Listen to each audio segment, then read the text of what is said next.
What's up, guys? So welcome back to the Grit Behind the Grind podcast. We're your hosts. I'm Destiny. I'm Eric. And today is episode 3, and we are going to talk about how we came up with the initial capital or the initial money to even start the mobile coffee business. Yeah. We get asked that kind of a good bit. So Right. It's probably one of the top questions that people that know us, they want to kind of know, like, how did you do this? How did you get started? You know, And then- where did the money come from? And then also everyone... Did you get a trust fund? The answer is no. But, you know. And then also, I think we get asked that too, because everyone's like, okay, awesome, I have this passion and this dream and this purpose, but like, you have to have money to make stuff happen. Yeah, right. You either have to have money, you know what I mean, or know somebody that does have it. For sure. But so we're going to go over how we got our initial capital and initial. Right. What got us started? So, you want me to read the first question? I'll so read the question. Go? I will definitely read the question. Let me answer first? Yeah, because I like interviewing. So, sir, share your insight on how we secured the initial capital / cash to start. All right. So I will say it wasn't just one action. We didn't just like, hey, sell something and we had the money, or just was given the money or win the lottery. Time out. Okay. So last episode, we were super transparent with numbers. So we told you how much money we started our mobile coffee trailer with, and that was about $30,000. Right. All right. On time out. On time. All right, go. So it wasn't just one thing. Mm-hmm. It was a lifestyle change, right? That happened over a long span of time. I will say that it all started when we lived in Omaha, Nebraska, which was 8 years ago now. I say the same number year after year, but I think it was 8 years ago. We were up there for my job. We kind of moved up there because it was centrally located in the U.S., and we got a lot of stuff and toys and materialistic things. And once we had all of those things, a garage full of four-wheelers, dirt bikes, you know, old trucks, anything you can think of, we wanted it, we went and bought it. Yeah. And we got to looking around one day and was like, man, this doesn't make me happy. Yeah. You know, I thought that going to buy that dirt bike would make me happy. And it did for a second. And then it was gone. Yeah. So, you know, it was a lot of self-reflecting and soul-searching, and said, you know what, we want to be able to invest. We want to have a piece of property. At that time, we were renting a house, and we was like, hey, we want to be able to buy our own property and have a house, and we want our money to work for us. And we started having that mindset shift of spend, but how do we invest? How do we become wealthy? How do we leave something for our son? Right. How do we do all of these things? And as we began that journey of learning, you know, hey, well, we need some money. We need some capital, you know. We started saving. So we started there. We ultimately had money come directly out of our paycheck every week. Didn't even see it yet. Yeah, I think we did pencil to paper and was like, okay, well, we don't need this. Cut it out. How much is that? That's $200. All right, so $200. Pull it straight out of our check. We lived really below our means. We cut out traveling, going out to eat, shopping, anything, to the movies. It was sacrifice. It was a sacrifice. Yeah. Definitely short-term sacrifice for long-term rewards. Right. We also had like a real mind shift to live very minimal. And we purged everything. Like everything was gone. We still have that mindset now. Even worse now. We have nothing. Like, if somebody sees something at the local Christian ministry for sale that was here, you know, if I don't touch something in about 3 months, it's got to go. Yeah. You know what I mean? But yeah, it was saving. And I remember to be transparent with numbers, it was $400 a month because we got paid every other week, and they pulled out $200 out of our check. So we saved $400 every single month for 2 years straight. And then there was a few other little things that we did. Yeah, we sold off everything whenever we moved and down to Alabama. And so we had a good nest egg that we knew we wanted to invest into a piece of property and build a house, because in our head, that's what you do. Like, American dream is to own your home. And so we took what we had and we built what we could with what we had. Still very conservative mindset, I think. Yeah. And just slowly growing, but it was a process. So those numbers though was $50,000 we had, and then we found a piece of property on Craigslist. We're in Nebraska. We bought the property in Alabama. We moved down here, and then we built the house. We had 50 grand. Granted, this was back in 2017, Yeah. so you could actually do a little bit with that amount of money. So we built a house and bought the property with that 50 grand. When we say we built the house, we literally YouTubed Yeah. it and we built a house. Like we did. It's 12 o'clock at night, and we're finishing sheetrock. You know what I mean? Like sleeping in a camper. So again, it was a lot more sacrifice. Yeah. Sacrifice is what kind of led us to be able to have the capital to invest now. But anyways, we sold that property, remodeled, and we bought another house that needed remodeling, remodeled it. And then once we got done remodeling the new house, we had about 30 grand left over from the previous sale. I think we invested in another real estate property because we was like, oh man, we like this selling real estate thing. Yeah, just transferring money. So we bought another property that was actually 30 grand. We went in, remodeled it a little bit, and then owner financed it to somebody. So we started generating monthly income from that. Once we saved up the second $30,000, so it was like our third major investment in our life, our savings. 50 grand, bought our first property, 30 grand, bought the second real estate. Now we got 30 grand, and we was like, hey, where do we invest this 30 grand? Real estate was hard to find, so if you want to know that story, go back to episode 2.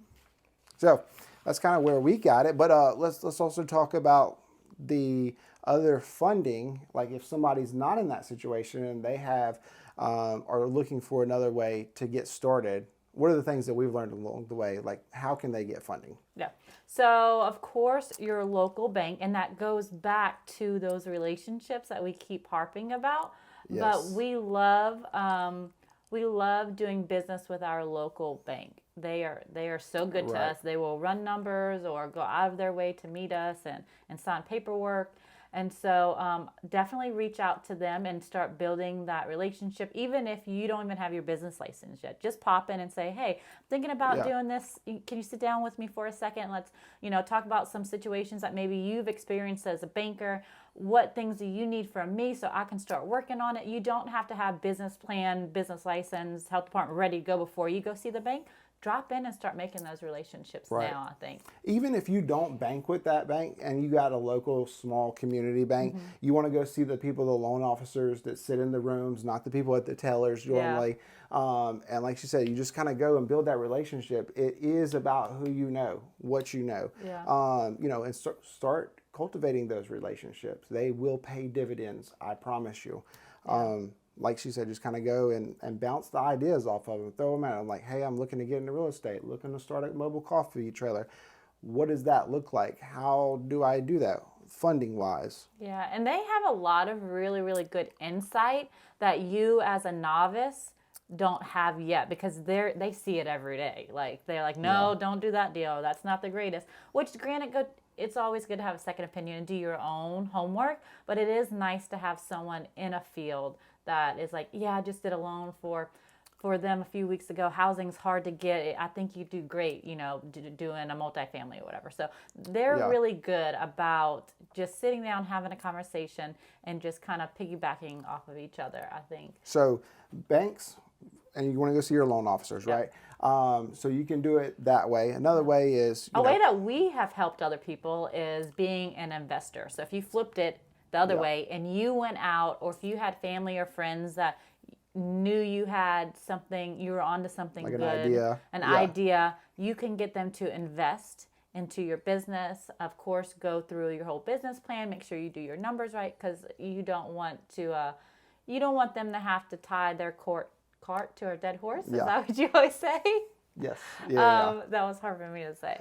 But I mean, like there's so many people in this world that they have money and capital. But no time. So like if you have this really cool idea, and I can tell you mobile coffee industry is a phenomenal idea because the rate of return on someone's cash is going to be greater than most businesses, right? So you get your idea, you get your concept, you do all the legwork, you find out where you're going to get your trailer, where you're going to get your espresso machine, you come up with this little semi-business plan, and then you bring it to somebody who does have some potential capital, and like, hey, we can partner up and do this. You be, 40, I be 60, or however you wanted to do the numbers, and we can get this amount. You invest 30 grand, we can get that back in 30 days, and then it's all profit after that. Yeah. Any smart investor would be on board as long as you were a trustworthy person, right? Yeah. Or if you partnered with a brand that already had those things done. Yeah, we do offer partnerships, anybody can kind of reach out to us and if they're, interested in that. So we got investors, partnerships. We got friends, family and friends that just believe in an idea. Yeah. And then one of your favorite tools that I could catch you busting out multiple times whenever we've got some ideas and planning going on. What is your favorite app? I would say my number one used and favorite app is going to be my loan calculator. What a nerd. Yeah. Your loan calculator. So because that loan calculator is going to allow you to figure out really fast how much your monthly payments are going to be on the money that you need to go borrow. Yes. Right? So basically, we kind of are pretty transparent. You can start a mobile coffee business and have everything you need ready to go and kind of upscale for 30 grand. For about 30,000. All right. So for 30 grand, I would say, all right, well, what's that monthly note going to look like for me? If I go borrow the 30 grand from a banker, I can go to my loan calculator. I punch in $30,000. I figure out what the interest rates are going to be. Yeah. Yeah. Somewhere around the 9% maybe right now. So 30 grand at 9%, we'll say 60 months, which is going to be 5 years, or you can go, depending on what your loan officer will allow you to do. I typically like to go somewhere around the 10 years and whatever the prime rate is, going rate, which is 9%. So I'll say $30,000 my loan calculator for 10 years. Punch that in and tell me exactly what my payments will be for those 10 years and then what I'm paying in total interest. Yeah. So. And that's nice to have because if you want to go with investors, they might give you a better interest rate. Yeah. Just kind of silent partner thing. And you kind of know you can base that off too. That way you have all your numbers. You can kind of weigh apples to oranges. No. Right. Is that what they're saying? Apples to apples? Apples to apples. Yeah.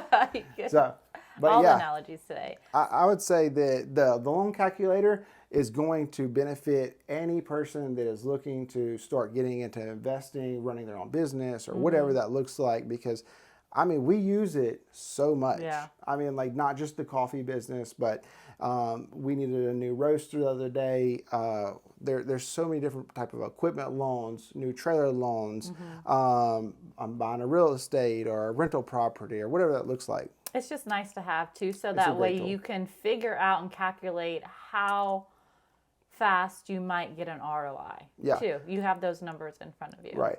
It's kind of twofold. How long is it going to take you to get an ROI? And then also, for a lot of people that are just starting out, they want to know what their monthly payment's going to be. Yeah, and what you can afford. Yeah. And what you budget in. Okay, if my monthly payment's going to be, $500, I have to make this much in sales. How much coffee do I have to sell to make that? The cool thing about that app is it's, number one, it's free. Right? So I've been using this thing for years and they do not charge any type of fees to use this loan calculator, and it's highly convenient because it's on all Google Store and Apple apps. Sweet. So that was a lot and a little bit all at the same time. So hopefully that answers a few of your questions about how in the world it's nice to have a dream and a hope, but how do you actually get money to make it happen? And then if you have any questions, shoot us a DM, shoot us a comment. We'll try and answer those as well. And then hit up your local, if you're in op or close to op, hit up our favorite loan officer. Hold on. Before you said op, basically CCB, he's in op, but CCB I think is across the bank, and they're all over kind of the South Alabama, Florida. So we do a lot of our banking with CCB. Yeah. They hook us up a lot. They go above and beyond for anything that we need, and they deal with Eric more importantly. So yeah, it's easy to pick up the phone and just call them. But yeah, we're gonna give a plug to our banker. Should we? I think we should. You got his information? I do have his information. All right, so you don't know who it is? I don't know his phone number off the top of my head. It's programmed on my phone. Yeah. But we're not going to give his personal number out. But No. they can definitely hit up CC Bank. The vice president of loans at that location is Alan Burgess. So definitely, you know, if you're in the mobile coffee industry looking to get real estate, Yeah, whatever he's a type of little loan. familiar with those because he's Yeah. had to deal with us. So Yeah, he's a good dude. Reach out to him. I'm sure he's willing to help anybody who's trying to better themselves or start investing. yeah. And we have little snips and bits because, like I said, we've been in this process for about a year. So if you want to go back to our Instagram and kind of scope out the journey, we have little reels and highlight videos and some details on that. So make sure you go follow us on Instagram. It's grit and grind underscore coffee. Yeah. And then your podcast here, of course, Facebook, anywhere else that you could probably, you know, TikTok, find anyone, you could find us. So. Yeah, like and, you know, subscribe. Show some love. Yeah, How for about sure. that? And we are going to put some links below as well, that loan calculator for you, maybe even drop in Alan's point of contact for the bank, all that good stuff. And so hopefully this helps you. Yeah. Until next time. I was trying to hide my socks. Ooh.